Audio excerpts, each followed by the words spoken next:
Halo, berjumpa lagi dengan saya Mr. Wira. Di video kali ini kita akan mengenal mengenai fungsi. Jadi pada video sebelumnya kita sudah belajar tentang relasi dan kali ini mari kita mengenal apa itu fungsi. Nah, kita lihat kembali pada bab relasi dan fungsi apa saja yang sudah dan akan kita pelajari. Oke, kita langsung saja ke pengertian fungsi. Nah, jadi misalkan diberikan data atau ilustrasi seperti pada tabel. Ada 5 orang siswa yang masing-masing memiliki tinggi badan dalam sentimeter. Dan jika diperhatikan untuk himpunan siswa terdiri atas Anwar, Nika, Rina, Farel, dan Jono. Sedangkan himpunan tinggi badan terdiri dari 139, 140, 141, dan 145. Dan kita perhatikan bahwa keterkaitan di antara dua himpunan ini adalah antara siswa dengan tinggi badannya. Dan kita ketahui jika digambarkan dalam diagram panah akan menjadi seperti ini. Nah, kita lihat setiap orang atau setiap siswa pasti memiliki tinggi badannya masing-masing ya. Jadi tidak ada setiap siswa yang memiliki lebih dari satu tinggi badan. Begitu pula, setiap siswa pasti memiliki tinggi badan dan tidak ada satu siswa pun yang tidak memiliki tinggi badan. Nah, itu mengartikan bahwa keterkaitan ini atau relasi ini merupakan suatu fungsi. Nah, jadi apa itu sebenarnya fungsi? Fungsi atau pemetaan dari himpunan A ke himpunan B adalah relasi khusus yang memasangkan setiap himpunan A dengan tepat satu anggota himpunan B. Jadi pada ilustrasi yang tadi, setiap siswa pasti memiliki tinggi badan dan setiap siswa tersebut hanya memiliki satu jenis tinggi badan saja. Nah, itulah yang disebut dengan fungsi dan itu merupakan salah satu contoh sederhana tentang fungsi. Contoh lainnya tentang fungsi kita bisa membedakan dari diagram panah ya. Jadi kita lihat pada bagian domain.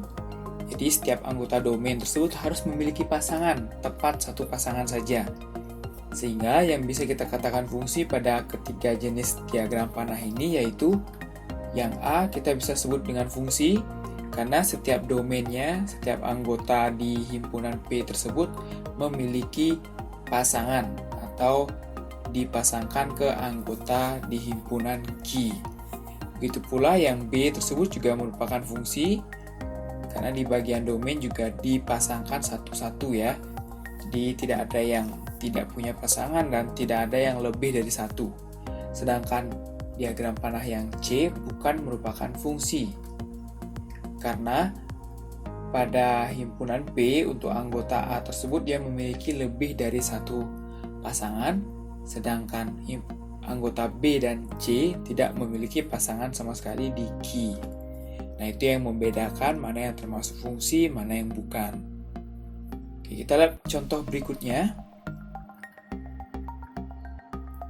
Oke, disajikan ada himpunan pasangan berurutan dan kita perhatikan mana sih yang disebut dengan fungsi dari 4 himpunan pasangan berurutan ini.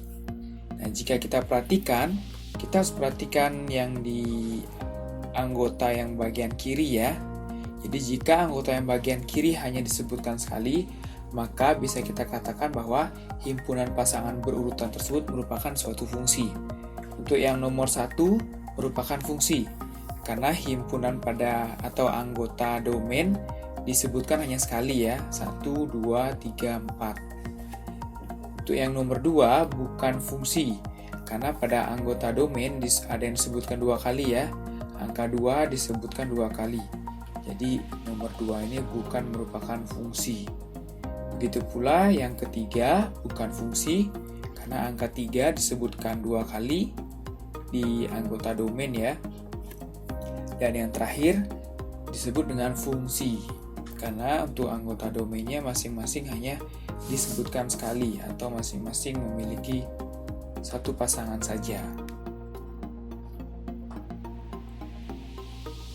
Selanjutnya tentang domain, kodomain, dan range. Apa yang disebut dengan domain, apa yang disebut dengan kodomain, apa itu range. Nah, jadi jika kita perhatikan pada diagram panah ini, kita bisa mengelompokkan mana domain, kodomain, dan range. Jadi himpunan A keseluruhan tersebut pada himpunan A dinamakan dengan domain atau daerah asal. Jadi semua anggota himpunan A disebut dengan domain. Semua anggota himpunan B disebut dengan kodomain atau kata lainnya daerah kawan. Sedangkan range tersebut anggota pada kodomain yang memiliki pasangan di domain. Jadi kalau pada diagram panah ini range-nya tersebut adalah P, R, dan S karena hanya P, R, dan S saja yang memiliki pasangan di domain. Oke, mari kita perhatikan contoh berikut. Perhatikan fungsi yang dinyatakan diagram panah berikut. Oke, kita tentukan mana domain, kodomain, dan range dari fungsi tersebut.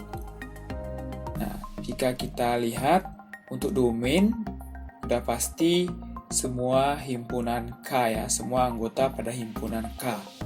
Itu disebut domain, yaitu 5, 6, dan 7. Sedangkan kodomain semua anggota pada himpunan L, yaitu 21, 22, 23, dan 24.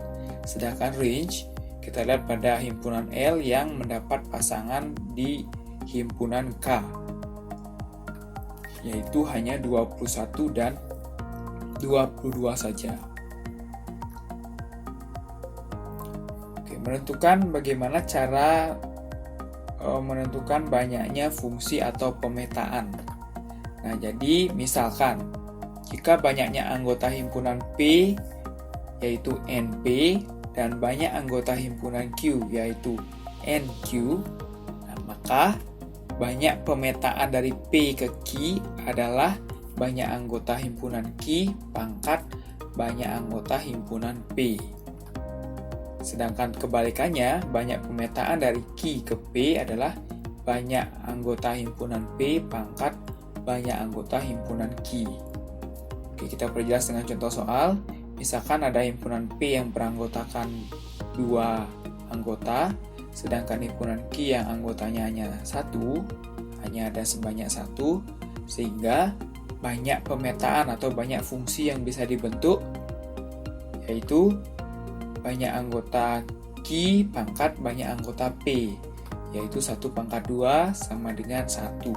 Jadi hanya 1 fungsi yang bisa kita buat dari P ke Q.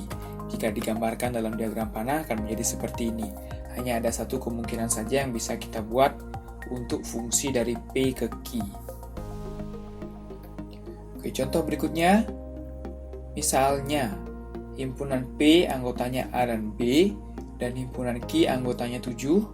Tentukan banyaknya pemetaan yang mungkin dari Q ke P.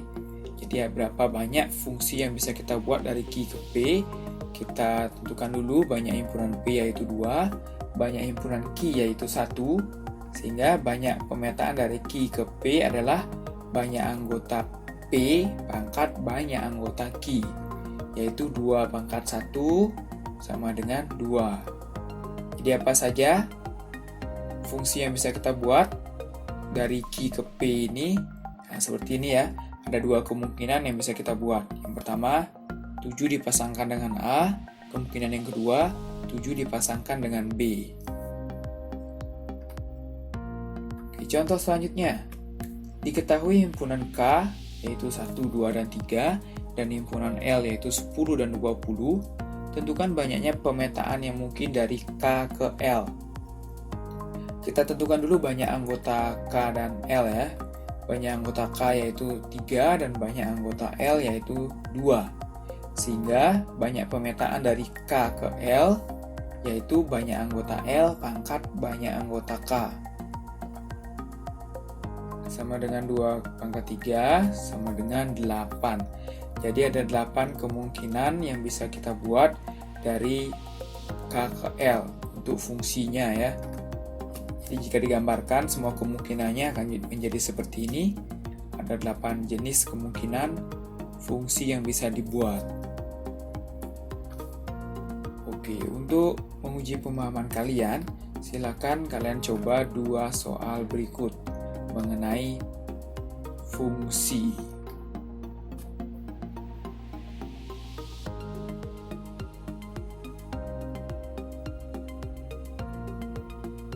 Oke, sekian untuk video kali ini. Semoga bermanfaat dan semoga kalian paham. Sampai jumpa di video selanjutnya.